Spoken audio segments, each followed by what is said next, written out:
여러분, 정체성이라는 게 무엇인지 아시죠? 나의 나됨을 한마디로 표현하는 그런 단어라고 표현할 수 있습니다.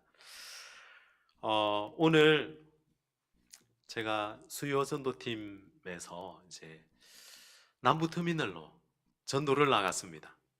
이렇게 이만한 바구니에 전도용품을 넣고, 그리고 사람들이 지나가면 전도용품을 하나씩 나눠주면서 인사도 하고, 또 가포교회에서 왔다고도 알리고, 그리고 예수 믿고 구원 받으시라고 그렇게 열심히 목이 터져라 됩니다. 저뿐만 아니라 우리 팀의 한 4분 정도가 같이 그 사역을 감당하고 있는데요. 단골로 오시는 분이 종종 이제 좀 생겨났습니다. 특별히 단골로 오시는 분 중에 이런 분이 있습니다. 어, 저는 2개인 거 아시죠? 여러분, 무슨 말인지 아십니까? 이분이 사탕을 요구하는데, 저를 만나면 굉장히 멀리서 반가운 얼굴로 이렇게 쫙 째려보면서 달려와서는 딱 2개 달라고 그러면서 2개를 받아서 기쁜 마음으로 받아가시는데, 오늘은 한마디 하시더라고요. 제가 예수 믿고 구원 받으십시오 라고 말했더니 이분이 이렇게 말합니다. 낙타가 바늘기로 들어갈 수 있겠습니까? 이 한마디 속에 여러분 뭐가 생각나십니까? 부자가 바늘기로 천국 들어가는 것이 낙타가 바늘기로 들어가는 것보다 어렵다. 뭐 이런 내용이죠. 그죠? 그래서 한마디로 그 말 속에 자기는 부자이고, 그래서 천국 가기가 쉽지 않다. 이렇게 이야기하는 것 같더라고요. 그래서 내가 천국 못 갈 것 같아요. 라는 그런 메시지였습니다. 제가 한마디 했습니다. 낙타가 바늘기로 들어갑니다. 이렇게 말을 했습니다. 여러분, 들어갑니까? 그죠? 사람으로서는 할 수 없으되 하나님으로서는 모든 것이 가능하지 않습니까? 그래서 가능합니다 라고 했더니 그분이 지나가는 아주머니를 부르시더라고요. 누구누구씨 오라 하더니, 그리고는 당신도 받아가 이러면서 사탕을 무려 2개를 주라고 이렇게 명령을 내리시더라고요. 그래서 즐거운 마음으로, 기쁜 마음으로 그분에게도 2개를 드렸습니다. 그리고 한마디 더 물었습니다. 사장님은 어디 계십니까? 라고 물었더니 여기 근처에 사신대요. 그러면서 마산 토박이인 걸 이렇게 이야기를 하시는 것 같아요. 돈이 많은지 어떻는지 모르지만 그분의 그 얼굴 속에는 늘 언제나 자신감이 넘치는 것 같더라고요. 무엇에서 나오는 자신감인지 모르지만 사람을 대할 때는 그렇게 자신감이 있으신데, 천국을 향해서는 자기 자신도 갈 수 없다라는 것을 먼저 이야기할 정도로, 이쯤 되면 아마 그분이 신앙생활을 좀 한 번쯤은 했던 분이 아닐까 우리 상상할 수 있잖아요. 그죠? 어쨌든 그분이 그렇게 자기를 소개했습니다. 여러분, 정말 인생길에 있어서 자기를 안다는 것 참 중요한 일입니다. 그리고 자기를 알았을 때 우리가 무언가를 시도해야 되는데 하지 않는 것이 굉장히 어리석음이라는 것을 우리는 잘 알고 있습니다. 전에도 한번 말했었는데요. 스티브 잡스가 휴렛 패커드 그 사장님과 통화를 했습니다.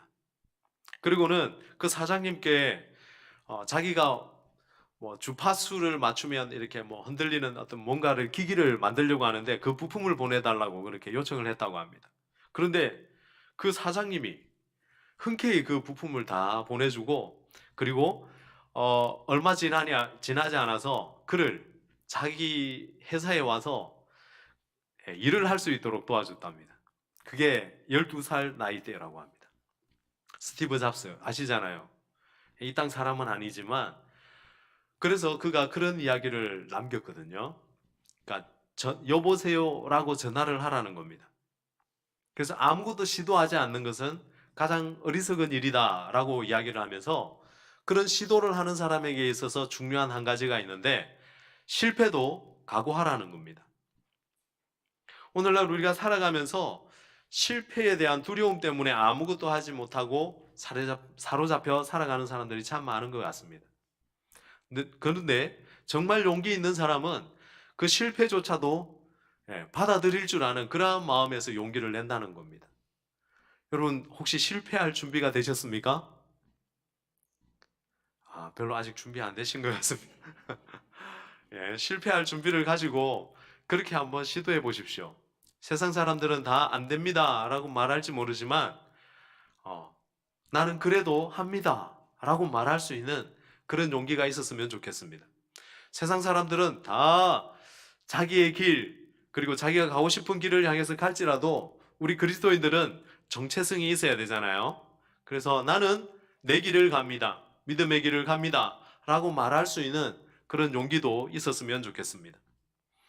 여러분, 만약에 신앙의 길이 정말 이게 진리가 아닐 수 있다라는 그러한 가능성이 있다면 여러분은 어떤 길을 선택하시겠습니까? 목사님, 그럴 리가 없는데요 라고 말하시는 분들이 많은 것 같네요. 예, 저도 그렇습니다. 그런데 세상의 수많은 사람들은 우리와 같은 이 길을 걷지 않는 이유가 예, 그런 어떤 확신이 있기 때문에 그렇지 않을까 생각합니다. 이런 시대에 신이 어떻게 존재해? 이렇게 넓은 우주가 있고, 그리고 과학이 이만큼 발달하고, 그리고 시대가 디지털 시대를 맞아가지고 눈에 보이지 않는 그런 어마어마한 일들이 우리 속에서 일어나고 있는데 감히 이런 일들에 신이 개입한단 말이야 라고 외칠지 모르겠습니다. 그럴지라도 우리는 이렇게 외칠 수 있어야겠죠. 실패할지라도 우리는 이 길을 간다 라고 말할 수 있는 그런 정체성이 있었으면 좋겠습니다. 오늘 나의 삶에, 나의 신앙에 주님을 향한 그러한 담대함이 좀 있었으면 좋겠습니다. 요즘 크리스찬들이 너무 기가 많이 죽은 것 같아요. 물론 뭐 세상 사람들이 욕을 많이 해서 그럴 수도 있는데 좀 강하고 담대하게 내가 그리스도인임을 좀 나타내며 그 정체성을 잃지 않고 살아갔으면 좋겠습니다. 그렇잖아요, 그죠? 신문 지상에 떠들어대고 TV에 나오는 그러한 수많은 크리스찬들의 잘못된 어떤 그런 이야기들이 고발된다 할지라도 내가 아닐 때 정말 나는 당당하게 세상 사람들 가운데 정말 바르게 살고 예수님의 그 성품을 닮아서 나는 참 그리스도인답게 살아가 라고 말할 수 있는 그런 담대함이 좀 있었으면 좋겠습니다. 그 할아버지 돈 좀 있다고 얼굴 빳빳이 들고 아무도 2개 달라 소리 안 하는데 난 2개 알지 이러면서 지금 몇 주째를 그렇게 달라고 하시더라고요. 돈도 많으면서 좀 사드시면 될 텐데 이런 말 할 수도 있지만 그렇지만 그럼에도 불구하고 그렇게 당당하게 외치는데 우리는 만왕의 왕이신 하나님을 모시고 살면서도 그런 당당함이 없으면 우리가 왜 굳이 그리스도를 믿어야 될 이유가 있습니까? 허리를 쫙 펴시고 어깨를 펴시고 그리고 씩 웃으면서 담대하게 나도 그리스도인인데 라고 하면서 딱 이야기해 주시면 좋겠습니다. 예. 그렇게 말하려면 우리의 성품도 바뀌어야 하고 그리고 우리의 삶의 은행 심사가 다 바뀌어야 되겠죠. 네. 요즘 그리스도인들이 그런 언어 폭력을 많이 당하고 뉴스에 폭력을 많이 당하다 보니까 괜히 이렇게 소침해지고 또 입에서 안 나오던 그런 욕들도 나오잖아요. 그죠? 저만 나오는군요. 실토합니다. 네. 불만이 막 이까지 나오기도 하고 막 이상한 말들도 나오기도 합니다. 그런데 우리가 조금 더 나 자신을 살피고 당당해졌으면 좋겠습니다. 오늘 우리가 전도팀 그 이야기를 하면서 욕설에 대한 이야기를 했었거든요. 그때 저도 어렸을 때 경험했던 게 있습니다. 초등학교 5학년 때입니다. 왜냐하면 제가 너무 충격이어서 그걸 제가 기억하고 있었거든요. 제가 교회 다녔기 때문에 학교 가서도 욕을 하지 않았습니다. 아이들은 그냥 욕을 많이 하더라고요. 그런데 저는 절대 욕을 하지 않으리라. 이런 다짐과 결심과 기도를 하고 학교 가서 절대 욕을 하지 않았습니다. 근데 옆에 있는 친구들이 계속 욕하는 친구들이 있었어요. 그러다 보니까 제가 그냥 얼떨결에 그냥 욕이 한번 툭 나온 거예요. 근데 이게 입에 붙었어요. 그냥 그때 한 번으로. 희한합니다, 여러분. 욕에는 아주 특별한 권능이 있습니다. 주님이 주시는 권능보다 더 센 것 같아요. 예. 결단하지 않으면 쉽게 떼어버릴 수가 없습니다. 그런데 그게 거기서 끝났으면 되는데 방학이 되었고 교회가 아니죠. 마을에 회관이 있습니다. 거기 회관에서 머리 하얀 백발 어르신들부터 해가지고 유치원 아이들까지 거기에 아침밥만 먹고 나면 다 모여듭니다.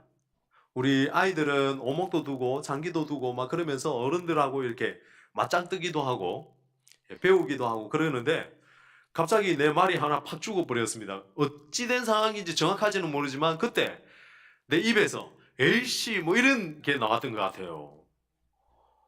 아니 머리 하얀 어르신하고 제가 오목을 두면서 그렇게 했다니까요. 그래가지고 제가 얼마나 놀랬던지 그 어르신 얼굴을 한번 쳐다보고 장기 한번 오목 한번 쳐다보고 이러면서 얼굴이 빨개져가지고 얼굴을 들 수가 없더라고. 이게 어른에 대한 어떤 그런 상대방이 있어서 욕을 한 게 아니고 내 감정에 이걸 못 이겨가지고 그냥 어떨결에 툭 나와버린 거예요. 그리고 그때부터 다시 교회 가가지고 회개하고 그때부터 또 욕을 하지 않으리라 그런 굳은 결심을 가지고 잘 지켜왔었는데 또 운전을 하다 보니까 또 한 번씩 그죠? 그런 어떤 이게 속성들이 한 번씩 드러날 때가 있습니다. 그러면서 제 자신에게도 제가 놀라고 또 옆에 사람이 없어서 망정이지 옆에 누군가 있었으면 얼마나 놀랐겠습니까? 근데 실상은 예수님께서 진짜 많이 놀라셨을 것 같아요. 여러분, 내가 거친 말을 할 때 예수님도 하나님도 같이 놀라신다. 이걸 인지하고 있어야 합니다. 우리의 정체성은 여러분 우리는 하나님의 백성이고 거룩한 성도라는 것이죠. 오늘 말씀을 보면 레갑 족속이 나옵니다. 레갑 족속. 성경에 많이 나오지는 않는데 이분들이 참 특별한 사람들입니다. 그리고 인구도 별로 많지도 않습니다. 오늘 말씀은 그 더 앞에서부터 읽으면 이렇습니다. 예레미야를 통해서 하나님께서 레갑 족속을 전부 다 불러 모아서 성전에 한 방에다 모으라는 겁니다. 그리고는 거기에다가 포도주를 갖다 놓고 그다음에 종지도 갖다 놓고 사발도 갖다 놓고 맛있는 포도주를 가득 부어놨습니다. 그리고는 아마 불도 침침해가지고 잘 안 보였겠죠. 그런 가운데 이 포도주를 마시라고 그렇게 선지자가 말합니다. 별로 안 놀라시는군요. 우리나라 사람들은 조금 놀라실 거예요. 만약에 제가 여러분들을 다 이렇게 다 앉아 계시는데 다 저기 그 아동부실로 딱 가가지고 불은 희미하게 딱 밝혀놓고 포도주 아니면 소주 대병 이런 것들을 다 갖다 놓고 세팅을 멋지게 해놓고 과일 안주도 딱 세팅을 하고 성도님 오늘은 담임 목사님이 안 계시기 때문에 다 마음껏 드십시오. 이랬다고 칩시다. 그러면 내일부터 저는 가포교회 교인이 아니겠죠? 그렇습니다. 그런데 이런 일이 벌어진 겁니다. 근데 사실 그때 이스라엘 백성들은 포도주가 음료수이기 때문에 그리고 물 대신에 마시는 것이기 때문에 그렇게 뭐 크게 뭐 위배되거나 그리고 하나님이 싫어하시거나 그런 일은 아닙니다. 그런데 이 레갑 족속들이 포도주를 마시지 않는 족속이었습니다.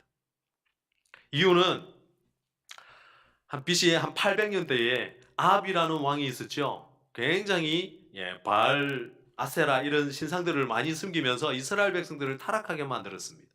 그러면서 예후라는 다음 차기 리더가 나타나가지고 이 아합 왕의 그 모든 그 실상들을 다 깨뜨리기 시작하고 종교 개혁을 시작하죠.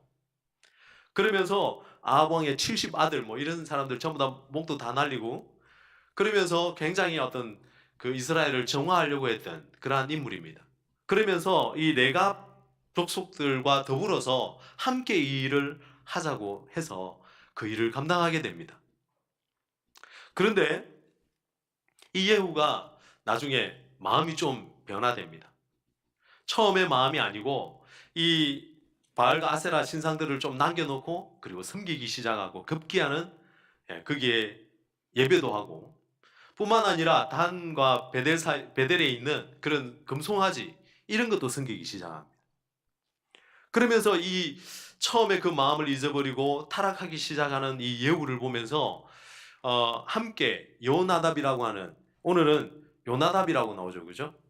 이 사람이 레갑 족속입니다. 이 사람이 명령을 내립니다. 자기 후손들에게 절대 너희들은 포도주도 마시지 말고 포도원도 가지지 말고 집도 짓지 말고 그러면서 땅도 사지 말고 뭐 그러면서 텐트에 살면서 그리고 농사를 짓지 말라고 그렇게 명령을 내리게 됩니다. 그러니까 이 선조의 말을 들은 레갑 족속들이 일제히 전부 다 술도 마시지 않고 집도 짓지 않고 방랑하면서 포도원도 가지지 않고 뭐 하지 말라는 것 철저히 지키면서 그렇게 생존해 살아갑니다. 그러면서 이 사람들은 원래 그 모세의 장인, 그 장인의 아들에 속했던 사람의 어떤 그런 후손들인데 모세가 출애굽해 들어오면서 이 사람들도 같이 이렇게 이스라엘 민족에 거의 편입되어졌던 그런 사람들이라고 볼 수 있습니다. 그런데 그들이 이방인이었지만 하나님의 말씀을 받고 하나님의 뜻을 따르며 철저히 하나님을 섬기며 살아가려고 애썼던 그러한 사람들이라는 겁니다. 이스라엘과 그렇게 뭐 동화되거나 그렇게 하지는 않았지만 그들이 나름대로 하나님의 은혜를 깨닫고 하나님의 사람으로 굳건히 서가고 있던 가운데 결국 예후를 만나 종교개혁도 시작하다가 그 모든 것이 잘못 가고 있는 그 길에서 자기는 벗어나서 아예 뭐 그런 농사 짓지 말라는 그런 명령까지 내리면서 이렇게 하나님을 섬기겠다라는 그런 결단을 하게 됩니다. 여러분, 농사를 짓지 않는 것, 포도원을 가지지 않는 것, 그리고 집을 짓지 않고 이렇게 방랑하면서 텐트를 생활하면서 이렇게 그 유목 생활을 했겠죠. 그 유목 생활의 삶 자체에 의미가 있습니다. 뭐냐면 농사를 짓는 것에서 이스라엘 백성들이 타락하죠. 바알과 아세라 상을 세우면서 풍요의 신, 그러면서 거기에 하나님 아닌 다른 우상들을 섬기기 시작했기 때문에 그렇습니다. 농사라는 것은 묘합니다. 농사를 지으면 잘 될 때도 있고 못 될 때도 있고 그러다 보니까 그 풍요의 신이 하나님보다 더 앞세워지는 그런 현상이 나타납니다.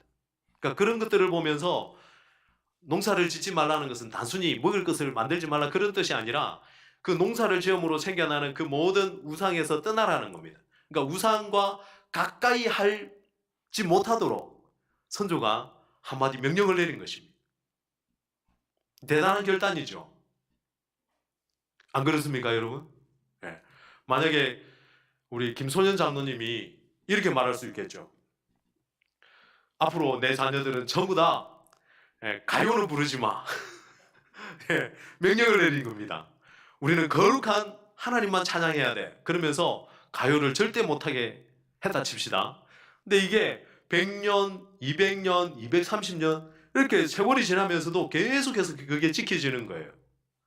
우리 조상 중에 김소년이라는 장로님이 계셨는데 우리 선조께서 세상 가요는 부르지 말라고 했기 때문에 우리는 이걸 지켜야 돼. 이러면서 지켜가는 거예요. 대단한 것이죠, 그죠? 그 말의 근위도 있을 뿐만 아니라 그리고 그것을 명령한, 그것을 이야기한 그 이유와 뜻을 분명히 알고 그것을 지켜가는 것입니다. 단순히 지키지 말라고 했기 때문이 아니라 그것이 어떤 의미를 가지는지를 분명히 알고 그것을 지켜가기 위해서 자기의 모든 편의와 세상적인 어떤 그런 쾌락과 즐거움과 편리성 이 모든 것들을 다 내려놓은 것이죠. 여러분, 레갑 족속이 아닌 걸 기쁨으로 여기시죠? 만약에 레갑이 딱 나타나가지고 너희들은 집 사지 마 이래가지고 집을 지금 당장 다 팔아야 된다면 여러분 곤란하잖아요, 그죠?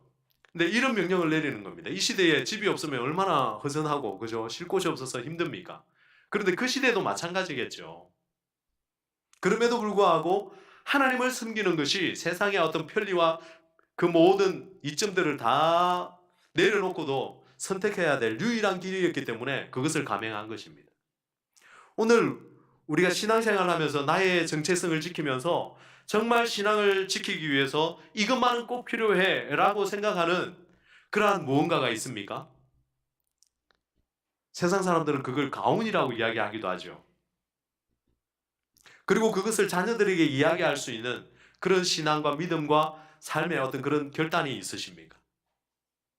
여러분, 이것이 필요합니다.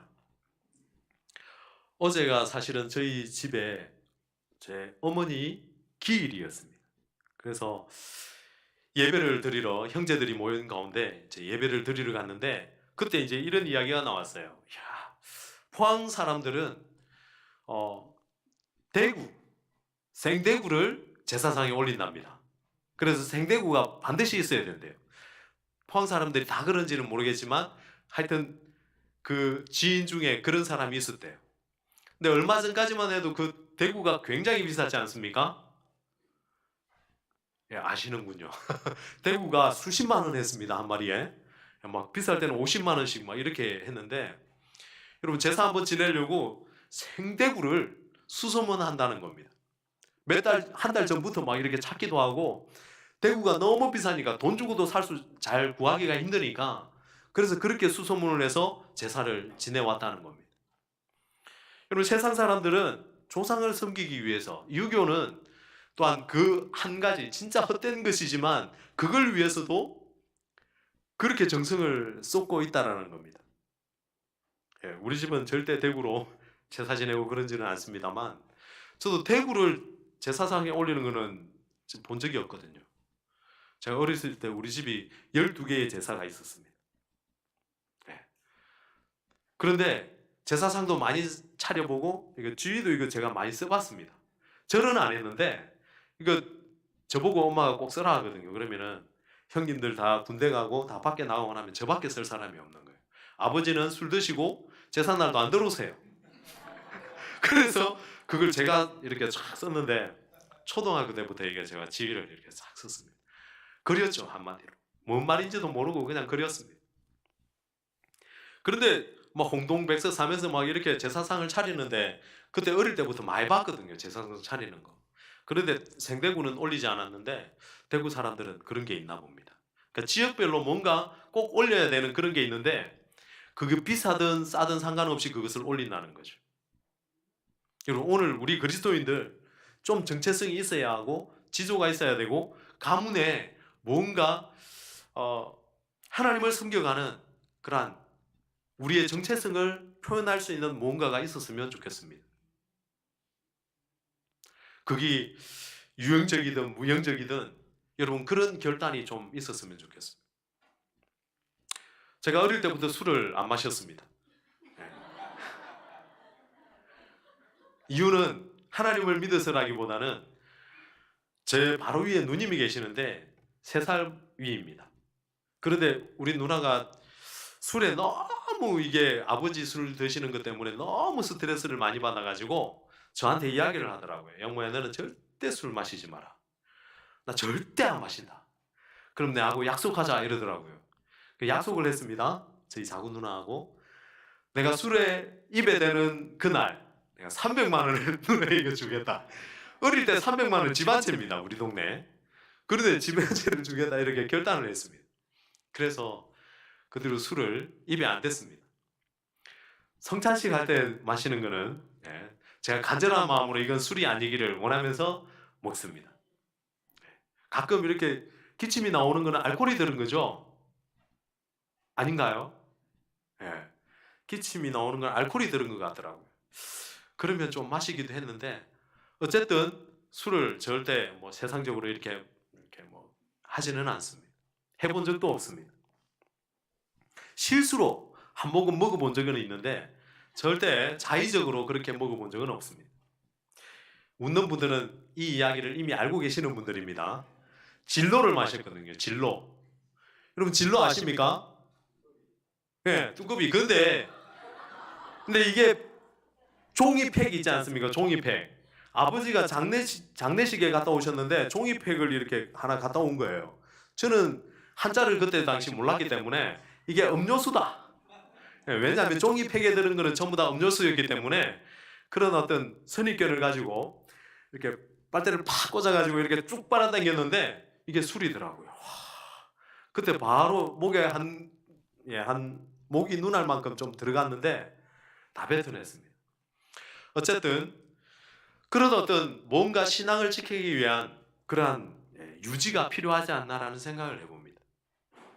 오늘 내갑족속들 여러분 한번 그 사람들이 200년, 230년 이 어간을 계속해서 그 자녀들이 그 명령을 지켜가는데 이게 지키기 쉬운 명령일까요? 하나하나 살펴볼까요? 여러분, 포도주를 마시지 말라는 겁니다. 그때 당시 그 땅에는 별로 좋은 물이 없습니다. 그러면 이 물 자체를 식사를 하고 물 대신에 마시는 겁니다. 우리가 밥을 먹고 숭늉을 안 마시면 뭔가 이게 끝난 것 같지가 않잖아요. 이 사이에 뭐도 끼고, 그죠? 그래서 반드시 술을 이렇게 한 모금 하면서 깔끔하게 음식 이런 잡내도 없애고 그렇게 해야 되는데 그 술이라는 이유로 마시지 않는 겁니다. 포도주를. 굉장히 삶이 불편하겠죠. 그리고 맛있는 고기를 먹을 때 또 포도주가 또 필요하잖아요. 맛을 내기 위해서, 그죠? 하얀 생선 뭐 이런 거는 백포도주, 빨간 고기는 또 적포도주 이런 거 마시잖아요. 잘 모르십니까? 몰라도 됩니다. 어쨌든 그렇게 마시는데 굉장히 생활에 불편함이 있었을 것입니다. 그리고 어느 잔치할 때마다 포도주가 다 오고 가는데 별로 초대도 받지 않았을지 모르겠습니다. 물론 숫자도 다 같지만 그 사람들이 굉장히 연약한 집단이었지만 그러나 그것을 굳게 지키고 있는 거죠. 집을 짓지 말라는 겁니다. 여러분, 집이 없이 내 텐트 생활을 하는 겁니다. 물론 뭐 유목민이기 때문에 그렇게 할 수도 있습니다만 그렇게 200년, 300년 이렇게 지켜가다 보면 좀 힘들어지잖아요. 요즘 세상도 얼마나 급변합니까, 여러분, 그죠? 예전에 우리가 절대 하지 않았던 것을 이제는 요즘 크리스찬들은 그냥 너무나 쉽게 하기도 하잖아요. 제가 어렸을 때만 해도 돈 주고 차 못 탔거든요. 걸어갔거든요. 주일날 과자 못 사 먹거든요. 정말 맛있는 라면 땅이 있었는데 주일날 못 사 먹어요. 그래서 한밤을 기다렸다가 월요일 되면 사 먹고 이랬는데 여러분, 저뿐만 아니죠. 여러분들 다 그랬죠. 이런 어떤 신앙의 문화들이 굉장히 급변합니다. 그래서 우리는 그 변하는 그 세상을 쫓아갈 때가 얼마나 많습니까? 크리스찬이면 술 끊어야 되고 담배 끊어야 되는 게 기정사실이었습니다. 근데 요즘은 목사님들도 저도 그런 거에 대해서 율법화해서 막 그렇게 따지지는 않습니다. 근데 우리의 신앙의 정체성을 지키는 하나의 방도였다는 겁니다. 이게 아무것도 아니고 죄도 아닌데도 불구하고 이것이 무너지기 시작하면서 우리는 무너뜨리지 못할 것이 없는 그런 한계 상황에 걸어오게 된 것입니다. 여러분, 정말 예수 믿는 사람과 세상 사람들의 구분점이 뭡니까? 오늘날 교회에 이걸 질문한다면 우리 별로 없는 것 같아요. 주일날 외식 다 하지요? 안 그렇습니까? 술도 뭐 할 만큼 하고 담배도 할 만큼 하고 그 다음에 또 버스도 자유롭게 타고 다니고 뭐 주일날 예배 마치고 나면 가족끼리 여행도 가고 주일날 출발하기도 하고 또 어떤 데는 뭐 다 하잖아요, 그죠? 그러니까 이것이 잘못됐다라는 것을 말하는 것이 아니라 우리가 신앙을 지킬 수 있는 뭔가 기준이 있어야 되는데 이게 너무 혼미해진 세상이라는 겁니다. 근데 교회가 그것을 규정할 수는 없어요. 네, 우리 가정 속에서 내가 하나님을 믿으며 이것을 시험할 수 있는 그러한 가정이 되어야 된다는 겁니다. 저도 굉장히 실수한 것이 하나 있습니다. 신학교를 가니까 장로님, 목사님 아들들이 굉장히 많아요. 거의 반 정도가 됐습니다. 그러다 보니까 그들이 얼굴이 별로 안 밝아요. 신학교 왔는데 사명감에 넘쳐가지고 기뻐가지고 기도할 때도 그죠, 막 방언으로 기도하고 이래야 되는데 장로님, 목사님 아들들은 별로 그렇게 하지 않더라고요. 굉장히 이렇게 우울해 보입니다. 우울해 보여요. 그 다음에 새벽 기도하는 것 자체도 굉장히 힘들어 하더라고요. 근데 집에 가지 않고 그냥 학교에 있는 게 편하대요. 왜냐하면 집에 가면 집에 그 가정의 룰을 따라야 된다는 겁니다. 뭘 그렇게 룰을 지키냐 이랬더니 뭐 기도하는 거, 말씀 보는 거, 예배 가는 거 뭐 이런 여러 가지 이렇게 그 가정들마다 지켜오는 그게 다르더라고요. 근데 그게 있어요. 그런데 너무 교회에 한번 빠지면 진짜 혼나고 잡을 듯이 이렇게 하니까 아이들이 그게 너무 두려운 거예요. 그래서 하나님도 두렵고 교회 가는 것도 두렵고 신앙생활이 즐겁지가 않은 겁니다.